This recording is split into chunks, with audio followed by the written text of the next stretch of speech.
मौलाना अरशद मदनी तक पहुंच गई है।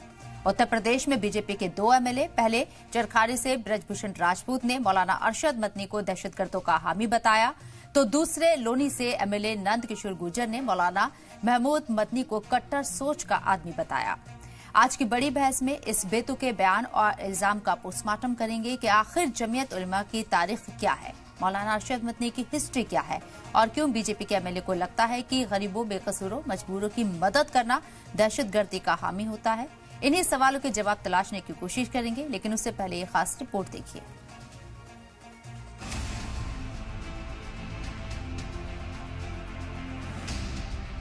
मौलाना अरशद मदनी आज भी पूरे उत्तर प्रदेश में, देश में 100 लोगों की मदद होती है तो 90 हिंदू। उत्तर प्रदेश के चरखारी से बीजेपी के एमएलए ब्रजभूषण राजपूत ने वजीर आजम नरेंद्र मोदी को खत लिखते हुए जमीयत उलेमाए हिंद के सदर मौलाना अरशद मदनी को दहशतगर्दों का हामी करार दिया है। खत में बीजेपी एमएलए ब्रजभूषण राजपूत ने लिखा है कि उदयपुर फाइल्स को सेंसर बोर्ड के जरिए सर्टिफिकेट दिया है, उसको जिहादी तत्व साजिश के तहत रुकवाना चाहते हैं। मौलाना अरशद मदनी दहशतगर्दों के हामी हैं। वो हमेशा भारत के खिलाफ दहशतगर्दों की कानूनी मदद करते रहे हैं। इतना ही नहीं, यूपी की ही लोनी से बीजेपी के एमएलए नंद किशोर गुर्जर ने भी मौलाना महमूद मदनी समेत कई उलेमाओं पर जमकर निशाना साधा है। मौलाना महमूद मदनी पर निशाना साधते हुए नंद किशोर गुर्जर ने कहा है कि मौलाना महमूद मदनी कट्टरपंथी जहनियत के हैं। उन्होंने उदयपुर फाइल्स पर अदालत में रिट दायर की है। वो नहीं चाहते हैं कि कन्हैयालाल कत्ल का मामला सामने आए। मौलाना मदनी पहले गाय काटने के खिलाफ बोलते थे तो सब पसंद करते थे, लेकिन अब मदनी कट्टरपंथी सोच के साथ काम कर रहे हैं। एमएलए होने के बावजूद उसको भारत का इतिहास नहीं पता है। जमीयत उलमा हिंद, मौलाना अरशद मदनी, ये वो लोग हैं भारत के जिन्होंने पाकिस्तान बनने का सबसे ज्यादा विरोध किया, मोहम्मद अली जिन्ना का सबसे बड़ा विरोध किया और हमेशा भारत के हिंदू मुस्लिम में एकता के साथ खड़े रहें, सरकारी कोई भी हो। आज भी हमारे प्रधानमंत्री जी, आज भी डॉक्टर मोहन भागवत जी जमीयत उलमा का, मौलाना अरशद मदनी का बहुत आदर सम्मान करते हैं। ब्रजभूषण राजपूत, जिस फिल्म के बारे में बात हो रही है, उदयपुर फाइल की फिल्म, सर्वोच्च न्यायालय ने देखा और उन्हें वो कंट्रोवर्शियल फिल्म लगी, इसलिए फिल्म को अभी रोका गया है, कानून के द्वारा रोका गया है। तो सवाल ये है कि ब्रजभूषण राजपूत का इंटरेस्ट क्या है। बहुत सी बातें सामने आ रही हैं कि जो फिल्म में जिन लोगों के पैसे लगे हैं, कुछ तो उत्तर प्रदेश के भारतीय जनता पार्टी के विधायक हैं, कुछ उत्तर प्रदेश में प्रशासनिक अधिकारी हैं जिन्होंने नंबर 2 के काली कमाई के पैसे इस पूरी फिल्म में लगाए हुए हैं। सवाल यह है कि बीजेपी के दोनों फायर ब्रांड एमएलए जिस मौलाना अरशद मदनी और महमूद मदनी पर सवाल उठा रहे हैं, क्या उन्हें जमीयत उलेमाए हिंद की हिस्ट्री पता है? क्या जंग आजादी में मदनी परिवार की कुर्बानियों की जानकारी एमएलए साहब को है? अगर नहीं तो फिर हम बताते हैं। जमीयत उलेमाए हिंद मुसलमानों की 100 साल पुरानी तंजीम है। 1919 में मौलाना महमूद अल हसन ने बुनियाद रखी थी। हिंदुस्तान में मुसलमानों की सबसे बड़ी तंजीम है। मुसलमानों के सियासी, समाजी और मजहबी मुद्दे पर फोकस करती है। जमीयत ने तहरीक खिलाफत में अहम रोल अदा किया था। 1947 में हिंदुस्तान पाकिस्तान तकसीम की मुखालिफत की थी। दहशतगर्दी की हमेशा से मुखालिफत करती रही है Jamiat Ulema e Hind. Legal cell, school, college, हलाल ट्रस्ट जैसे कई विंग कायम किए हैं। 2007 से अब तक मुस्लिम कैदियों की रिहाई में मदद करती है जमीयत उलेमाए हिंद। मौलाना अरशद मदनी जमीयत उलेमाए हिंद के मौजूदा सदर हैं। ब्रजभूषण राजपूत प्रधानमंत्री जी चिट्ठी लिख रहा है, इसकी औकात नहीं है। पहले इसको अपनी औकात में रहने के लिए इसको मुख्यमंत्री जी को समझाना चाहिए कि तुम्हें मालूम होना चाहिए कि जमीयत उलमा क्या है। तुम्हें मालूम होना चाहिए कि मुसलमानों में जो विद्रोह था ब्रिटिश राज के खिलाफ, उसका नेतृत्व जमीयत उलमाए हिंद ने किया। मौलाना अरशद मदनी आज भी पूरे उत्तर प्रदेश में, देश में 100 लोगों की मदद होती है तो 90 हिंदू होते हैं। तो इस तरह की बात आतंकवादी कहना बहुत ही अशोभनीय है और बीजेपी आरएसएस में चाहिए। अब जिस मौलाना अरशद मदनी को बीजेपी के एमएलए दहशतगर्दों के हामी बता रहे हैं, उन्हें भी अच्छे से जान लीजिए और समझ लीजिए। मौलाना अरशद मदनी मुसलमानों की सबसे बड़ी तंजीम जमीयत उलेमाए हिंद के मौजूदा सदर हैं। All India Muslim personal law board के फाउंडर मेंबर और नायब सदर हैं। हिंदुस्तानी मुसलमानों की एक मजबूत आवाज तस्वुर किए जाते हैं। दुनिया के 500 इंतहाई बाअसर मुस्लिम शख्सियात की लिस्ट में शामिल हैं। मिली और समाजी सरगर्मियों में हमेशा एक्टिव नजर आते हैं। मुसलमानों के मफाद के खिलाफ उठाए गए हर कदम की मुखालिफत की। अदालतों में बाबरी मस्जिद की लड़ाई लंबे वक्त तक लड़ते रहे। अगर दहशतगर्दों के हामी होने का पैमाना बीजेपी के एमएलए का यही है तो आज की सबसे बड़ी खबर को ही कम से कम देख लेते। आज ही मुंबई में 2006 के सीरियल ट्रेन ब्लास्ट मामले में हाई कोर्ट ने सभी 12 मुस्लिम मुलजिमीन को बरी कर दिया। यानी 19 साल बाद ये सभी बाइज्जत बरी किए गए। इन सभी का मुकदमा भी जमीयत उलेमाए हिंद ही लड़ रही थी। अगर बेकसूरों को इंसाफ दिलाने का पैमाना दहशतगर्दों का हामी होना साबित करता है तो फिर एमएलए साहब को जमीयत उलेमाए हिंद की हिस्ट्री को अच्छे से पढ़ने और समझने की जरूरत है। सलाम टीवी के लिए दिल्ली से नदीम अहमद की रिपोर्ट।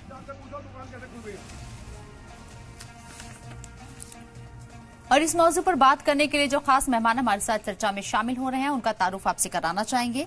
हमारे साथ अशोक यादव साहब समाजवादी पार्टी से स्पोक पर्सन हैं, अमित तिवारी साहब बीजेपी लीडर हैं और सलमान अहमद साहब मीडिया सेक्रेटरी जमात इस्लामी हिंद से मौजूद हैं। आप लोगों का इस्तकबाल है सलाम टीवी में। सबसे पहले अमित तिवारी साहब आपके पास में आना चाहूंगी। बीजेपी के एमएलए क्या वाकई में इतने नासमझ हैं? जो 2 एमएलए का हम जिक्र कर रहे हैं, नंद किशोर गुर्जर और ब्रजभूषण राजपूत का, अरशद मदनी को दहशतगर्दों से कंपेयर कर रही हैं। इस तंजीम के बारे में वो जानते भी हैं या फिर सस्ती शोहरत पाने के लिए इस तरह के बयान दे रहे हैं? इनके बयानों को आप कैसे देखते हैं? देखिए सविन जी, सबसे पहले तो धन्यवाद मुझे बुलाने के लिए और समय देने के लिए। देखिए, आप जो जिन लीडर्स के बयान आप सुना रही हैं, निश्चित तौर पे कोई ना कोई बैकग्राउंड तो रहा ही होगा ऐसे बयान के पीछे। और अगर आप उस बैकग्राउंड में जाएंगे तो आपको पता होगा कि एनआईए की एक रिपोर्ट आई थी 2022 में, और उसमें उस रिपोर्ट में ये कहा गया था कि 70% जो टेररिस्ट रिलेटेड एक्टिविटीज होते हैं उन 70% में अधिकाय जो लिंक होते हैं वो जमीयते जो जेईएम है और लश्कर ए तौयबा, इन 2 जो ऑर्गेनाइजेशंस हैं इनके लिंक पाए गए हैं। और जो भी इसके अंदर गिरफ्तारी होती है उसका केस तो जमीयते उलेमाए हिंद लड़ता ही है। दूसरी बात मैं ये कहना चाहूंगा कि एक रिपोर्ट आई थी 2023 में फिर से होम अफेयर्स की, और उसमें ये पाया गया था कि 1000 से ज्यादा जो एनजीओज थे उसको वायलेशन एफसीआरए के वायलेशंस के लिए पाया गया। और इस पे भी कई जो ऑर्गेनाइजेशन से डायरेक्टली जमायते उलेमाए हिंद का तो नाम नहीं है उसमें, लेकिन उससे रिलेटेड जो उनके साथ मिल के काम करते हैं उनके का बहुत सारे ऑर्गेनाइजेशंस के उसमें नाम थे। तीसरी बात, आप देखिए जो एक रिपोर्ट आई थी यूपीए एनआईए की, और उसमें 2022 में ही रिपोर्ट आई थी, और उसी रिपोर्ट में यह भी कहा गया था कि यूपी में 2022 की बात है, लगभग 3000 महिलाओं का जो है अपहरण हुआ था और अगवा किया गया था।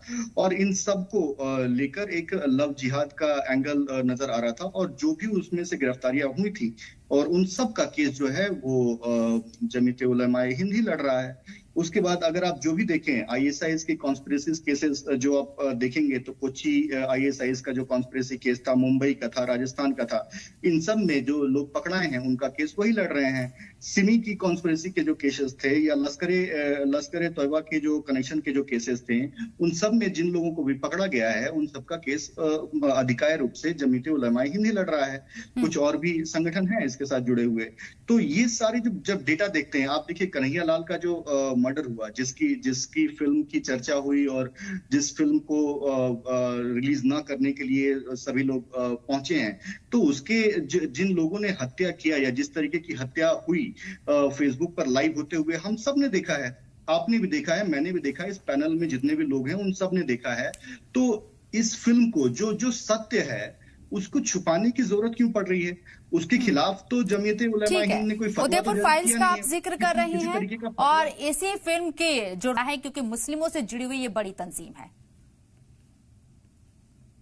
नहीं सदन जी, ऐसा नहीं है कि मुस्लिमों को किसी तरीके से टारगेट किया जा रहा है। हम तो अच्छे और देशभक्त मुसलमानों के साथ खड़े रहते हैं। आपने कई हमारे पॉलिटिकल डिसीजंस देखे होंगे जिस तरीके से आपको ये देखने को मिलेगा कि हम अच्छे और देशभक्त मुसलमानों के साथ खड़े रहते हैं और वो हमारे साथ खड़े रहते हैं। लेकिन जो इस चर्चा में जो बात हो रही है कि सरकार बीजेपी की है, अब तक 3 साल से इस पर इन्वेस्टिगेशन क्यों हो रहा है, क्यों इसको सजा नहीं दी? तो देखिए, सरकार का काम सजा देना किसी को नहीं है। न्याय प्रणाली है, न्याय प्रक्रिया है, और उस प्रक्रिया से गुजरते हुए किसी को भी सजा मिलेगी। अगर जो समय लगता है वो समय लगेगा।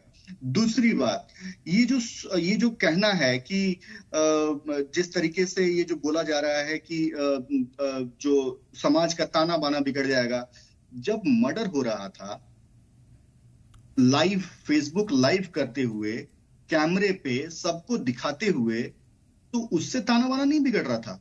आज अगर ये फिल्म बनी है उसके ऊपर कोई, तो उससे ताना बाना बिगड़ जाएगा। ये तो बहुत ही हैरानी की बात है।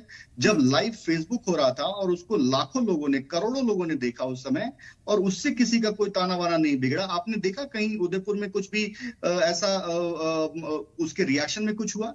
नहीं। हमने संयम बरता, वहां के लोगों ने संयम बरता, कोर्ट में मामला गया, पुलिस ने इसकी धरपकड़ की, कार्रवाई हुई, तो ये सब हुआ ना। किसी ने तो कोई अचानक से कोई भीड़ तो नहीं निकली मंगलवार को या सोमवार को या बुधवार को या गुरुवार को, जैसे हर जुमे के दिन चलता है। ऐसी तो कोई भीड़ नहीं निकली और मारने के लिए नहीं गई। तो ये समझना पड़ता है कि जब फेसबुक लाइव किया गया, उससे जब मर्डर हुआ, और एक लाइव मर्डर हमने देखा फेसबुक पर, उससे जब समाज का ताना बाना नहीं बिगड़ा, तो एक उसी सच्ची घटना पर आधारित फिल्म से समाज का ताना बाना कैसे बिगड़ सकता है? और उसी सच्ची घटना पर आधारित फिल्म कैसे सांप्रदायिक हो सकती है? हम तो अपराधियों को दिखा रहे हैं। ठीक है, हिंदू और मुसलमान, एक चीज का आपने जिक्र किया, एक शब्द आपने इस्तेमाल किया, देशभक्त मुसलमानों के साथ सरकार खड़ी हुई है। जमीयत उलेमाए हिंद बकौल आपके बीजेपी एमएलए नंद किशोर गुर्जर और यहाँ ब्रजभूषण राजपूत, जमीयत उलेमाए हिंद देशभक्त तंजीम नहीं है, जबकि सर्टिफिकेट उसे मिलता है उसके इतिहास को देखते हुए। 1947 में हिंदुस्तान पाकिस्तान तकसीम की मुखालिफत की थी इस तंजीम ने। दहशतगर्दी के हमेशा से मुखालिफत करती रही है तंजीम। अभी जिस तरीके से पहलगाम दहशतगर्दाना हमला हुआ था, जमीयत के जरिए पूरी तरीके से इसकी मसम्मत की गई और सख्त अल्फाज में इसकी निंदा भी की गई थी, हम सब ने सुना। सर्टिफिकेट कौन देगा? बीजेपी एमएलए देशभक्ति का? देखिए शबनम जी, जिसने जो बोला है उसके स्पष्टीकरण जो है वो खुद देंगे, वो सक्षम लोग हैं। वो मैं पार्टी का स्टैंड जानना चाह रही हूँ सर आपसे। पार्टी का स्टैंड जानना चाह रही हूँ। मैं यहाँ बैठा हूँ पार्टी का पक्ष रखने के लिए, और मैं पार्टी का पक्ष रखूंगा। देखिए, आजादी के समय की बात ना ही करें तो बेहतर है, क्योंकि सरदार पटेल के ऑडियो मौजूद है, किस तरीके से उन्होंने कहा था कि अचानक से एक दिन में हृदय परिवर्तन हो जाएगा, ऐसा मैं नहीं मानता हूं। और चूंकि आप लोग अब यहाँ पे रहने लगे हैं, भाईचारे के साथ रहिए, किसी भी अलग तरीके की मांग मत कीजिए। तो सरदार वल्लभ भाई पटेल के ऑडियो मौजूद हैं, आप उनको जाकर सुन लीजिए। आपको इतिहास किसका क्या इतिहास है, चाहे वो मदनी जी हो, चाहे वो उलेमाए हिंद हो, उन सब का इतिहास आप से पता चल जाएगा। दूसरी बात, यहाँ पर कोई किसी को सर्टिफिकेट नहीं दे रहा है, लेकिन आप जो बात कर रही हैं, अगर मैं ये कहूं कि आईएसआईएस के कॉन्स्पिरेसी में, उनके रिक्रूटमेंट में जो लोग पकड़े गए, चाहे वो कोच्चि हो, मुंबई हो, राजस्थान हो, उसका अगर केसेस जो है वो जमीयत उलेमाए हिंद लड़ता है, तो वो क्यों लड़ता है, अगर सवाल पूछना क्या किसी को सर्टिफिकेट देना होता है? अगर मैं कहता हूं कि सिमी के जो कॉन्स्पिरेटर थे, अगर उनको पकड़ा गया और उसका केस अगर जमीयत उलेमाए हिंद लड़ता है, तो इससे क्या संदेश दिया जाता है? बिल्कुल आपने सही कहा कि जो अगर कोई किसी साजिश में गिरफ्तार किया जाता है तो वो कोर्ट में जाएगा और उसे सलाखों के पीछे भी भेजा जाएगा, लेकिन हमारा संविधान ये हक देता है कि उसका भी केस लड़ने के लिए वकील सामने आएंगे, और जमीयत के जरिए अगर उनकी पैरवी की जाती है, उनका केस लड़ा जाता है, तो ये कोर्ट डिसाइड करेगा कि जो इल्जाम उन शख्स के ऊपर लगे हैं वो सही है, उनके खिलाफ सबूत है क्या। अगर ऐसा है तो उन्हें सजा होगी। न्याय प्रणाली हमारी इतनी ज्यादा मजबूत है। शबनम जी, देखिए, हमारी न्याय प्रणाली तो बहुत मजबूत है। जिसके पास वकील नहीं होते हैं उसे भी सरकार वकील दिलाते हैं, और तब जाकर केसेस लड़े जाते हैं। जमीयत उलेमाए हिंद को ऐसा क्या है कि वो इन केसेस को पिकअप करती है और इन केसेस को लड़ती है? और सिर्फ केसेस को लड़ना ही नहीं, उनको फाइनेंशियल एड भी दिया जाता है, उनके परिवारों को फाइनेंशियल एड भी दिया जाता है। लश्कर से कनेक्शन है, दूसरे अन्य टेररिस्ट ऑर्गेनाइजेशन से कनेक्शन है, उनके केसेस भी लड़ना है और उनको फाइनेंशियल एड भी देना है। तो ये दो तरफा बात नहीं हो सकती कि आप एक तरफ कहेंगे कि हम देशभक्त हैं और दूसरी तरफ कहेंगे कि हम सारे जो देश विरोधी काम करेंगे उनके केसेस भी हम लड़ेंगे। बट जिनका केस जमीयत ने लड़ा है और जिन लोगों को कोर्ट ने रिहा किया है, आज ही मुंबई ब्लास्ट का जो केस आया है जिसमें तमाम जो मुस्लिम युवक थे जिन्हें मुलजिम बनाया गया था वो बरी हुए हैं, उन्हें रिहा किया गया है। क्या सबूत है उनके खिलाफ? सबूत है? अगर सबूत होते तो क्या वो मुलजिम करार नहीं दिए जाते? इसमें जमीयत को कटघरे में इस लिहाज से खड़ा करना कितना सही है, एक रिएक्शन में जरूर लेना चाहूंगी यहां, लेकिन एक छोटे से ब्रेक के बाद आऊंगी अमीर साहब आपके पास। छोटा सा ब्रेक।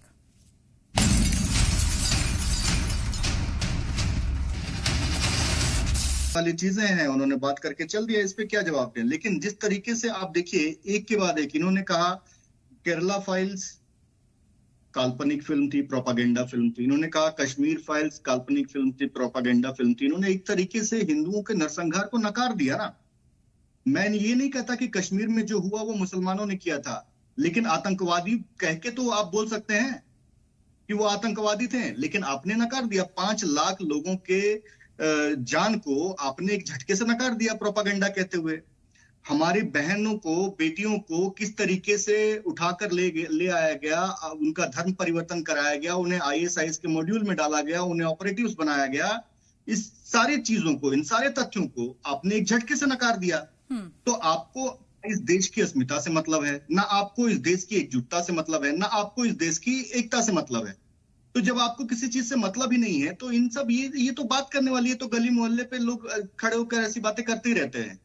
इनकी बातों में मैंने तो बाकायदा NIA के आंकड़े, NIA के रिपोर्ट्स का हवाला दिया, किस साल में वो रिपोर्ट आई थी उसकी बात बताई, सबका आंकड़ा दिया। लेकिन इनकी बातों में क्या आंकड़ा है? ये तो ख्याली इनके बातें हैं, वो ख्याली बातों का कोई जवाब थोड़ी होता। लेकिन दूसरी बात आप देखिए, जिस तरीके से आपने कुछ, मैं आपकी बात का जवाब देता हूं। आपने अपने बात में कहा कि 2008 का शायद या 7 का घटना थी, उसमें लोगों को बरी किया गया। लेकिन आप वहीं देखिए, औरंगाबाद आर्म्स केस में देखिए, अहमदाबाद ब्लास्ट केस में देखिए, क्या इन सब जगहों पे सजा नहीं मिली? और इन सब लोगों का केस कौन लड़ रहा था? तो देखिए, मैं ये नहीं कहता कि इस देश में कानून का राज है या नहीं है। मैं ये कह रहा हूं कि इस देश में जब सुप्रीम कोर्ट में या किसी भी अदालतों में केस चलता है तो वहां पर न्याय मिलने का हक सबका है। लेकिन जब हमें स्पष्ट है कि ये यहाँ पर बिल्कुल दूध और दूध, पानी का पानी, जहां पर साफ दिख रहा है कि यहाँ पर सजा किसको मिलनी चाहिए या किसने गुनाह किया है, उन सब जगहों पर तो कम से कम हमें एक साथ होकर आकर बोलना चाहिए और गुनाहगारों की उनको करना चाहिए कि ये गुनाहगार हैं, इनको सजा मिलनी चाहिए। आप वहां भी जाकर उनके साथ अगर खड़े हो जाएंगे तो निश्चित तौर पे जो उग्रवाद है या जो चरमपंथ है उसको बढ़ावा कौन दे रहा है? यही लोग दे रहे हैं। वरना तो ऐसे तो फाइल्स भी बनना चाहिए। लड़के हैं, लड़कों से गलती हो जाती है, इस पर भी फाइल बननी जब मामला कोर्ट में जाएगा तो कोई तो केस लड़ेगा ना, चाहे जिसके ऊपर इल्जाम लगे हो और जो विक्टिम हो, दोनों ही तरफ से केस लड़ा जाता है। तो अगर जमीयत के जरिए केस लड़ा जाता है तो केस लड़ने के बिहाफ पर वो दहशतगर्दाना तंजीम नहीं हो जाती है। मैं सिर्फ आपसे इतना समझने की कोशिश कर रही हूँ। बिल्कुल, आपकी चर्चा में ये भी निकल कर आया है कि साध्वी प्रज्ञा का केस कुछ लोगों ने लड़ा था जो कि किसी संगठन से। आप उन लोगों का, उस संगठन से, आपके पास तो रिसर्च की टीम है, आप बताकर दिखाइए कि जिस व्यक्ति ने साध्वी प्रज्ञा जी का केस लड़ा था उनका किस संगठन के साथ उनका संबंध है। कहीं भी आपको कोई कड़ी नहीं मिलेगी। लेकिन यहाँ पर तो साफ साफ दिखाई देता है, और जब देता है तो उसको अगर बोला जा रहा है तो उसमें कोई हर्ज नहीं है। मदनी जी को स्वयं आकर इस चीज पर स्पष्टीकरण देना चाहिए कि क्या बात है जो उनको उदयपुर नहीं। शबनम जी देखिए, अगर जैसा कि चर्चा में निकल कर आया, हिंदू धर्म को तो बहुत कुछ कहा जाता है। हिंदू धर्म को कहा गया कि ये डेंगू है, मलेरिया है, एड्स है, इसे जड़ मूल से समाप्त कर देना चाहिए। हिंदू धर्म के अगेंस्ट तो आए दिन मंचों से, ऐसे कई मंचों से हिंदू धर्म के खिलाफ जहर जो है, सनातन धर्म के खिलाफ जहर उगला जाता है। समाजवादी पार्टी उसमें अग्रिम भूमिका में है, इसमें कोई दो राय नहीं है। किस तरीके से रामचरितमानस को ये कहा गया कि पोटेशियम साइनाइड है, किस तरीके से जो हिंदी क्षेत्र के जो जहाँ पे सनातन धर्म अधिकार रूप से माना जाता है, वहां पर कहते हैं कि ये गौमूत्र स्टेट्स हैं। तो आप अगर इन घटनाओं को अगर आप उठाकर देखेंगे तो आपको ऐसा मिलेगा कि हर दिन सनातन धर्म को अपमानित करने का, सनातन धर्म के जो पालन करने वाले लोग हैं उन्हें अपमानित करने का ये काम किया जाता है, और बड़े बड़े लीडर से किया जाता है। ये जो मैंने आपको कुछ आंकड़े, कुछ जो बयान गिनवाए हैं, ये इंडी अलायंस के बड़े बड़े लीडर्स के ये सारे बयान हैं। क्या किसी इसने फतवा जारी किया कि ऐसा बयान नहीं होना चाहिए? भाईचारे की बात है ना, किसी ने फतवा जारी किया कि ऐसा नहीं होना चाहिए। नाम नहीं लिए, लेकिन जिनका इशारा क्या है वो खुद भी हिंदू मजहब यानी कि सनातन मजहब को ही मानने वाले हैं। अशोक जी, ये दोहरा रवैया क्यों? एक रिएक्शन मुआसरा चाहूंगी, वक्त कम है।